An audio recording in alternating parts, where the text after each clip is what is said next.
Good morning বৃত্তান্ত, আপনাদের সঙ্গে রয়েছি আমি অনিন্দিতা। চোখ রাখবো আজকের খবরের মর্নিং আপডেটে। আজকের আবহাওয়া কেমন যাবে, আমাদের সঙ্গে টেলিফোনে রয়েছে আমাদের প্রতিনিধি। জেনে নিন তার থেকে আজকের আবহাওয়ার রিপোর্ট।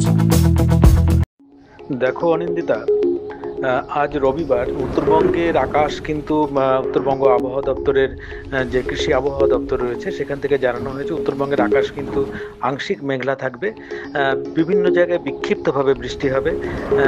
এই হালকা বৃষ্টি কিন্তু উত্তরবঙ্গের সর্বত্রই হবে এবং আগামী কয়েকটা দিন কিন্তু একই রকম আবহাওয়া থাকবে বলে জানিয়েছে উত্তরবঙ্গ কৃষি বিশ্ববিদ্যালয়ের আবহাওয়া অফিস। অনিন্দিতা, কি বলছে আজকের গ্রহ নক্ষত্র তিথি, রাশি তথ্য অনুযায়ী কেমন যাবে আজকের দিনটি জেনে নিন। জয় মা ত্রিনয়নী।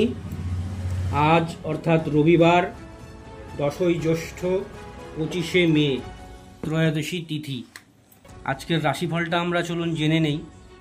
মেষ রাশির জাতক জাতিকার স্বাস্থ্য সচেতন হওয়াটা খুব প্রয়োজন, আর যে কোনো সিদ্ধান্ত নেবার ক্ষেত্রে আলোচনা করেই এগোনো উচিত।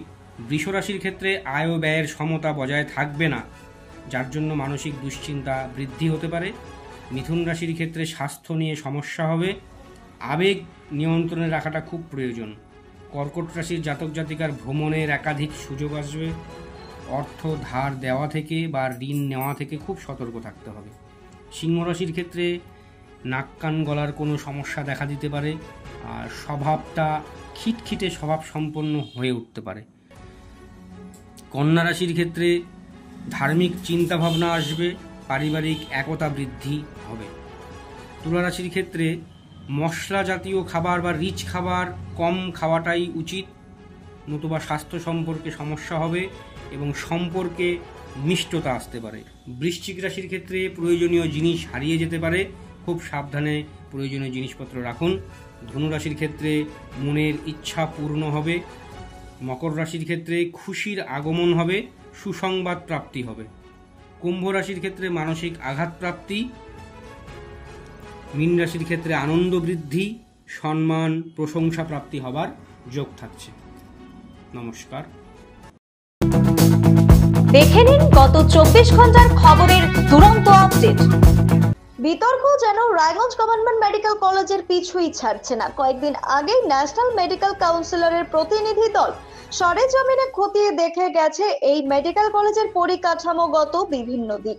তার কিছুদিন আগেই মেডিকেলের পরিকাঠামোগত একাধিক গাফিলতির কারণে কারণ দর্শানোর নোটিশ জারি করেছে মেডিকেল কাউন্সিলর।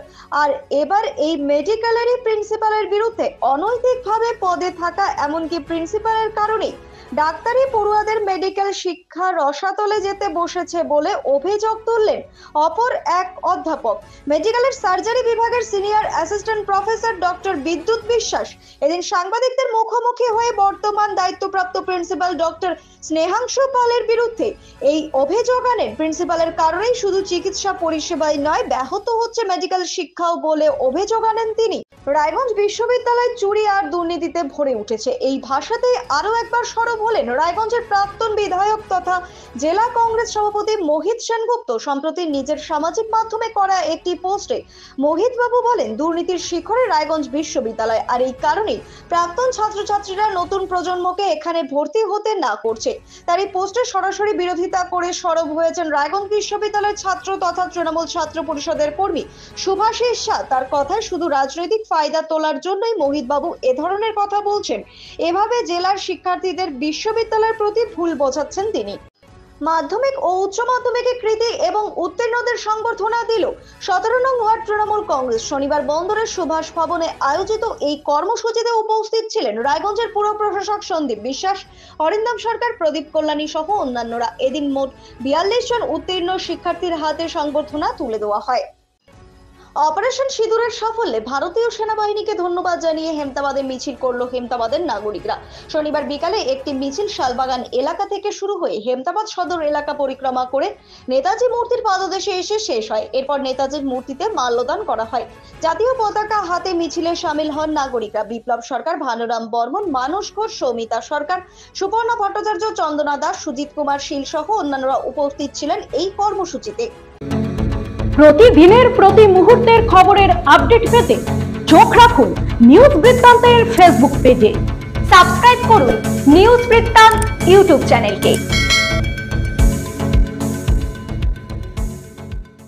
পুলিশের অক্লান্ত পরিশ্রমে হারিয়ে যাওয়া সোনার অলংকার ফিরে পেলেন এক মহিলা। গত 13ই মে মেডিকেল কলেজের সংলগ্ন কাওয়াখালী এলাকার নিজের বাড়ি থেকে একটি ব্যাগে বেশ কিছু সোনার অলংকার, নগদ টাকা নিয়ে টোটো করে শক্তিগড় আসেন রীনা ঘোষ নামে এক মহিলা। সেখান থেকে সুকান্তপল্লী নিজের বোনের বাড়ি অশোকনগর যাওয়ার জন্য ফের টোটোতে চাপেন তিনি। এরপর গন্তব্যস্থলে এসে ভুল করে কাছে থাকা ব্যাগ টোটোতে ছেড়ে তিনি নেমে যান। এরপরে খোঁজ শুরু হয় ব্যাগের। তড়িঘড়ি দ্বারস্থ হন এনজিপি থানায়।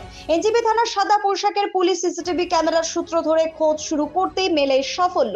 খোঁজ পেলে এই টোটোর এবং টোটোওয়ালার কাছ থেকে মেলে এই হারিয়ে যাওয়া সোনার অলংকার। শুক্রবার সেই হারিয়ে যাওয়া লক্ষাধিক টাকার সোনার অলংকার প্রকৃত মালকিন রীনা ঘোষের হাতে তুলে দিলেন এনজিপি থানার আইসি সোনাম লামা। জলপাইগুড়ি জেলার ময়নাগুড়ি ব্লকের রামশাই শিবগাড়া এলাকা থেকে এই কিং কোবরা সাপটি উদ্ধার করা হয়। সাপটি উদ্ধার করার সময় রামশাই বন দপ্তরের মোবাইল স্কোয়াড, পরিবেশ প্রেমী সংগঠন পিপিএস কে পূর্ণ সহযোগিতা করেন বলে জানা যায়। পরে সাপটিকে জঙ্গলে ছেড়ে দেওয়া হয় বলে জানা গিয়েছে। সাত সকালে জলপাইগুড়ি জেলার ডুয়ার্সের বানারহাট ব্লকের চানাডিপা গ্রামে জঙ্গল ছেড়ে লোকালয়ে দাপিয়ে বেড়াচ্ছে হাতি। তা দেখতেই ভিড় জমাচ্ছে স্থানীয় মানুষজন। এই ঘটনাটি ঘটেছে জলপাইগুড়ি বন বিভাগের মেরাঘাট রেঞ্জের চা বাগানের 1 নং সেকশনে। এদিন যখন চা শ্রমিকরা কাজ করছিলেন সেই সময় জঙ্গল থেকে দুটো হাতি বেরিয়ে আসে। দীর্ঘক্ষণ এদিক ওদিক ঘোরার পর কোনরূপ ক্ষতি না করে জঙ্গলে ফিরে যায়। বন দপ্তরের তরফে হাতির গতিবিধির ওপর নজর রাখছে বন বিভাগ। উল্লেখ্য, এই সপ্তাহের বুধবার বৈকুণ্ঠপুর জঙ্গল থেকে বেরিয়ে আসা হাতির আক্রমণে প্রাণ হারিয়েছিল 2 যুবক। গুড মর্নিং বৃত্তান্ত আজ এই পর্যন্তই। ঘরে বাইরে খবরে থাকুন, দেখতে থাকুন, চোখ রাখুন নিউজ বৃত্তান্তে। নিউজ বৃত্তান্ত, হলুদ নয়, স্বচ্ছ।